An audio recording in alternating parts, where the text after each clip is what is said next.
नमस्कार दोस्तों, 26 जनवरी 2021 हम सब ने देखा जो हुआ। मैं अपनी बात करूं तो मैंने सुबह से लेकर रात तक बिल्कुल लाइव देखा टीवी चैनल पर। इस वीडियो को दोस्तों सारी चीज़ों को समझकर पढ़कर फिर बनाया जा रहा है और आखिर में आप खुद डिसाइड करना कि क्या सही है और क्या गलत।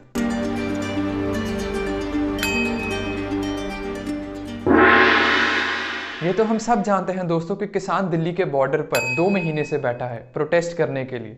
अब प्लीज़ ये मत कहना कि वो किसान तो है ही नहीं, वो ये है वो है, वो किसान ही है। आप खुद सोच के देखें इस चीज़ को कि कौन सी पार्टी के वर्कर्स प्रोटेस्ट करने के लिए इतनी भारी मात्रा में इकट्ठे होते हैं, या फिर वो कौन सा आतंकवादी है जो 2 महीने से प्रोटेस्ट करने के लिए वहाँ बैठा रहेगा। आप खुद सोच के देखें कि जब भी कोई प्रोटेस्ट होता है उंगली प्रोटेस्टर्स पर ही उठाई जाती है। पॉलिटिकल पार्टीज अपने ऊपर उंगली नहीं उठने देती क्योंकि वोट्स कम हो जाएंगी। इंटरनेशनल मीडिया तक, चाहे वो बीबीसी हो, ग्लोबल न्यूज़ हो, इस प्रोटेस्ट को कवर करता रहा है। कुछ बिकाऊ मीडिया के अलावा और किसी ने भी इन्हें टेररिस्ट नहीं कहा, तो ये देश का किसान ही है। और जहां तक दोस्तों पंजाब की बात रही, तो सिर्फ पंजाब ही क्यों, एक छोटे से शहर को भी दिक्कत हो तो सरकार की ड्यूटी है उसे सुनना, उसे सॉल्व करना। और यहाँ तो पूरा पंजाब, हरियाणा, यूपी, राजस्थान सब प्रोटेस्ट कर रहे हैं। ये पिक्चर्स और वीडियोस आप खुद देखें, ये कोई पंजाब की पिक्चर्स नहीं है, ये महाराष्ट्र की पिक्चर्स हैं जहाँ प्रोटेस्ट हो रहा है। In front of CST, that's where these farmers, you can see that farmers have started walking towards Azad Maidan.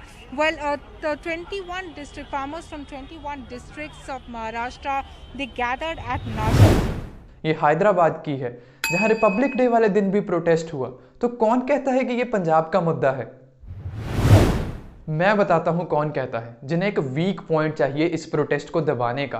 क्योंकि पंजाब को तो ये बहुत खुलेआम कह देंगे कि खालिस्तानी हैं, ये तो इन्हें तो कब्जा करना है, ये टेररिस्ट हैं। मुस्लिम्स को भी कह देंगे कि इन्हें तो पाकिस्तान जाना है, इन्हें पाकिस्तान भेजो। लेकिन बाकी स्टेट्स को क्या कहेंगे? हरियाणा, महाराष्ट्र, यूपी, राजस्थान, हैदराबाद, महाराष्ट्र, क्या इन्हें भी खालिस्तान चाहिए जो ये प्रोटेस्ट कर रहे हैं?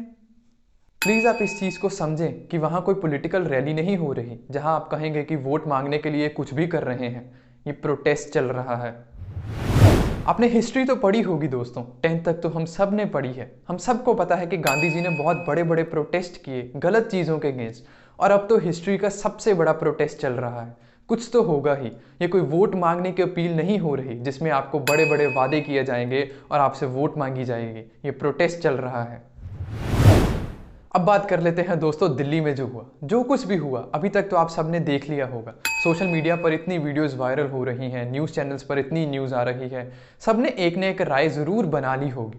कुछ लोगों ने ये राय बना ली होगी कि ये तो है ही आतंकवादी, किसान तो ये है ही नहीं, ये तो ऐसा ही करेंगे, इन्हें खालिस्तान चाहिए, इन्हें कब्जा करना है लाल किले पर। और कुछ लोग सपोर्ट में होंगे कि ऐसा सेम बीजेपी की रैली में भी होता है जहां इंडियन नेशनल फ्लैग को नीचे रखा जाता है, बीजेपी के झंडे को ऊपर रखा जाता है, और ऐसी बहुत सी वीडियोज़ और फोटोज़।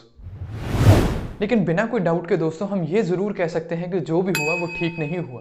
क्लैशेस दोनों साइड हुए, गलतियां दोनों साइड से हुई, इंजर्ड भी दोनों साइड हुए। सोशल मीडिया पर ऐसी बहुत सारी वीडियोस हैं, अभी तक आपने ज़रूर देख ली होंगी। लेकिन ये क्लैशेस किन में हुए? सारी किसानी ऑर्गेनाइजेशंस में? बिल्कुल भी नहीं। उस ग्रुप में जिसमें सबसे आगे दीप सिद्धू थे, और दीप सिद्धू तो खुद बीजेपी के एक आदमी बताए जाते हैं। सनी देओल जो बीजेपी के एक एमपी हैं, उनके सबसे बड़े सपोर्टर थे दीप सिद्धू, और वही वहां खड़े थे लाल किला पर। क्योंकि दूसरी तरफ तो किसानों पर फूल बरसाए गए हैं, बहुत अच्छे से स्वागत किया गया है, आप खुद देख लें। स्वागत करेंगे आप। स्वागत में फूल बरसाया जा रहा है किसानों के, और देखिए ट्रैक्टर पे किसान हैं।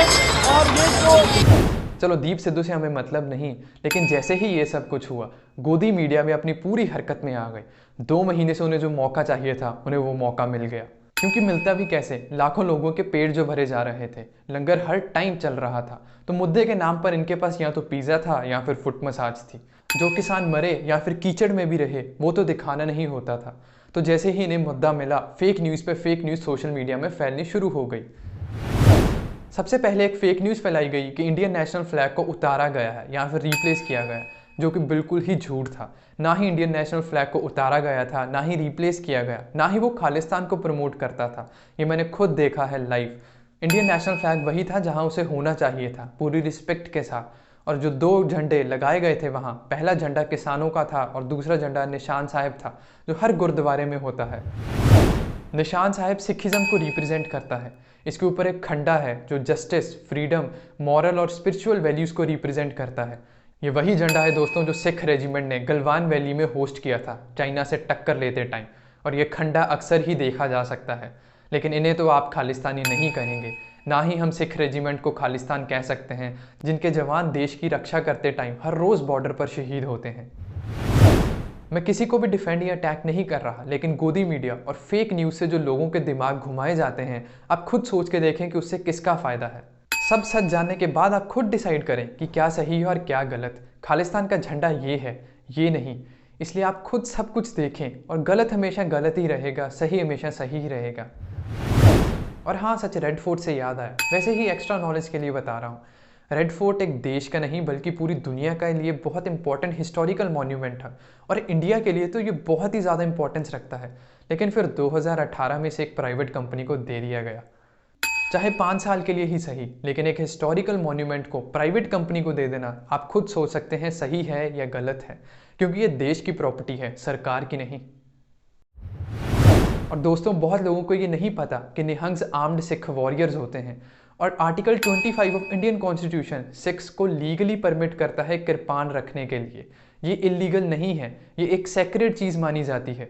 इस चीज़ को लेकर भी न्यूज़ फैलाई जा रही है, उनके पास कृपान कैसे आ गई, उनके पास कॉन्स्टिट्यूशनल राइट है इस चीज़ का। पंजाब के लोगों को तो कह भी दिया जाएगा कि ये तो खालिस्तानी हैं, ये तो ऐसे हैं वैसे हैं, लेकिन बाकी स्टेट्स के लोगों को क्या कहा जाएगा। मैं फिर से कह रहा हूँ दोस्तों कि जो भी हुआ गलत हुआ, दोनों साइड से गलत हुआ, लेकिन मुद्दा भटकने मत दें। किसान अभी भी वहीं बॉर्डर पर बैठा है अपनी मांगों को लेकर, मुद्दा मत भटकने दें। और जो गलत है वो तो अब मिसिंग है। वैसे पुलिस ने बहुत सारे लोगों को अरेस्ट कर लिया है, अपनी इन्वेस्टिगेशन कर रही है, लेकिन मुद्दे को भटकने मत दें, क्योंकि ये पंजाब का ही मुद्दा नहीं है, और भी बहुत सी स्टेट्स का, लोगों का मुद्दा है। और ये वही पंजाब है जिसमें हर दिन तिरंगे में लिपटे हुए कई जवान घर वापस आते हैं।